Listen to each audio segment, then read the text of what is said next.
দুই দলকে অনুরোধ করবো আমাদের এই ম্যাচটা শেষ হলে আম্পায়ার মহোদয় তারা কিন্তু মাঠ থেকে বের হবে না, সাথে সাথে আমরা খেলা শুরু করে দেবো। এই ম্যাচটা শেষ হলেই আমরা পরের খেলা শুরু করে দেবো। দুই দলকে অনুরোধ করবো রেডি থাকার জন্য।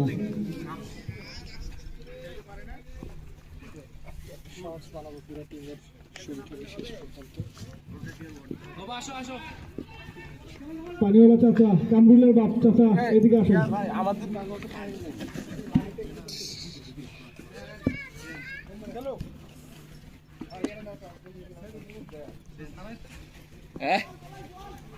ইউনিফর্ম খুলে আমি তো এখানে বসে আছি, আমি জানি মোবাইল আছে কি ব্যাপার আপনার?